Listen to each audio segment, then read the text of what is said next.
राहुरी तालुक्यातील व श्रीरामपूर मतदारसंघातील 32 गावांना दिवसा वीज पुरवठा करावा, तसेच गावठाण परिसरातील सर्वच लाईट पोलचे कंडक्टर टाईट करण्यात यावे या मागणीसाठी शेतकरी संघटनेच्या वतीने महावितरण प्रशासनाला धारेवर धरत निवेदन देण्यात आले।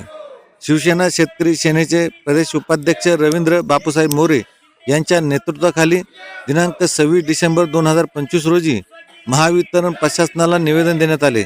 दिलेल्या निवेदनात म्हटले आहे की श्रीरामपूर ग्रामीण मतदारसंघातील 32 गावात वारंवार बिबट्याचे दर्शन होत आहे। त्यामुळे शेतकऱ्यांमध्ये चांगलीच दहशत निर्माण झाली आहे। शेतीला रात्री पाणी देण्यास शेतकरी घाबरत आहे। या भागात महावितरणने दिवसा वीज पुरवठा करावा अशी मागणी शेतकऱ्यांकडून केली जात आहे।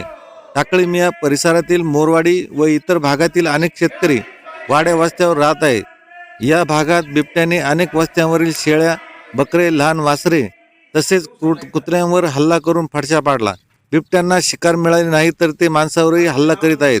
त्यामुळे या भागात बिबट्याचा चांगला धसका शेतकऱ्यांनी घेतला आहे। शेतकऱ्यांना पिकाला पाणी देण्यासाठी रात्रपाळीला शेतात जावे लागते, परंतु बिबट्याच्या दहशतीमुळे शेतकरी घाबरत आहेत। शेतकऱ्यांच्या मागणीवरून अनेक भागात दिवसा वीज पुरवठा केला जात आहे। त्याचप्रमाणे श्रीरामपूर मतदारसंघातील 32 गावात सर्वच भागात दिवसा वीज पुरवठा करावा अशी मागणी शेतकरी करीत आहेत।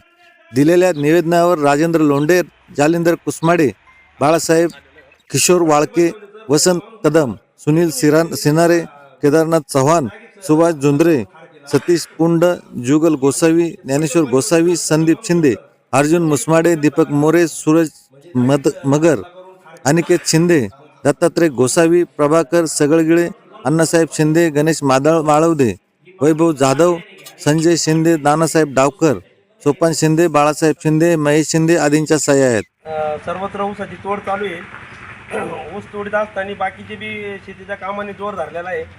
शेतीचे कामं करत असताना आता कांदा लागवड असेल, नवीन ऊसाच्या लागवडी असतील, गावाचे भरणे असतील, हे करताना रात्री वीज सोडली जाते शेतकऱ्याला। आणि आपण जर राहुरी तालुक्यातील जर बिबट्याची संख्या बघितली तर त्यांच्या जनगणनेनुसार तर 250 ते 300 बिबटे हे राहुरी तालुक्यात आहे। माझे तर असा दावा आहे एका गावात 100 बिबटे झालेले। ह्या बिबट्याचा बंदोबस्त लवकरात लवकर या शासनाने केला पाहिजे।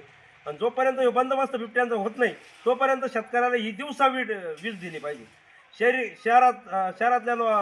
शहरांमध्ये 1 मिनिटसुद्धा वीज जात नाही आणि ग्रामीण भागात 8 तास वीज सोडली जाते, त्याच्यात पण रात्री सोडली जाते। काल परवा आमच्या मोरवाडीचे एक शेतकरी आहे दत्ताराम गोसावी म्हणून, त्यांच्यावर 2 बिबट्यांनी हल्ला केला असता, कारण की त्यांच्यासोबत त्यांचे सहकारी होते म्हणून ते थोडक्यात बचावले। आणि अशा लोकांची जीव जायची वाट आता हे सरकार पाहणार आहे का?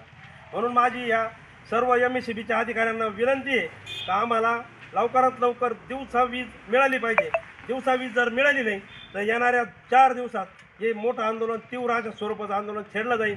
आणि दुसरी गोष्ट, ह्या बिबट्यांना मारायचा म्हणजे आम्ही कायदा हातात घेऊन बंदुकीने मारायचं सुद्धा आम्ही सोडणार नाही। कारण की तुम्हाला सांगतो, आता कितीतरी आपण पाहिलं प्राणघातक हल्ले झाले, कितीतरी लोक मरून राहिलेत आणि लोकांची मरायची वाट किती बघणार आहे का तुम्ही? लवकरात लवकर ह्या बिबट्यांचा बंदोबस्त झाला पाहिजे, अन्यथा तीव्र स्वरूपाचं आंदोलन ही शेतकरी सेना केल्याशिवाय राहणार नाही। आज शेतकऱ्यांनी 32 गावासह देवळाली परिसरातील शेतकऱ्यांनी महावितरणाच्या विरोधामध्ये दिवसा वीज मिळावी याच्यासाठी हे भव्य आंदोलन उभं केलेलं आहे। आणि अधिकाऱ्यांनी त्यांच्या पद्धतीनं टेक्निकल उत्तर देण्याचा प्रयत्न केलेला आहे। दळूभाऊच्या म्हणण्यानुसार आपल्याला शेतकऱ्यांना त्यांनी दिवसा लाईट दिली पाहिजे, जेणेकरून देवळाली परिसरामध्ये पठारे वडा असेल वगैरे त्या परिसरामध्ये बिबट्यांची संख्या भरपूर आहे। शेतवाडी परिसर असेल, पण देवळीच्या चारही बाजूंना बिबट्यांची संख्या भरपूर आहे। सध्या कांदा लागवडीचं सीजन चालू असल्यामुळं आणि ऊसतोडीचं सीजन चालू असल्यामुळं बिबट्या जर दिसला तर ते ऊसतोडणी कामगार अक्षरशः 2-2, 4-4 दिवस ते ऊसतोड थांबवतात।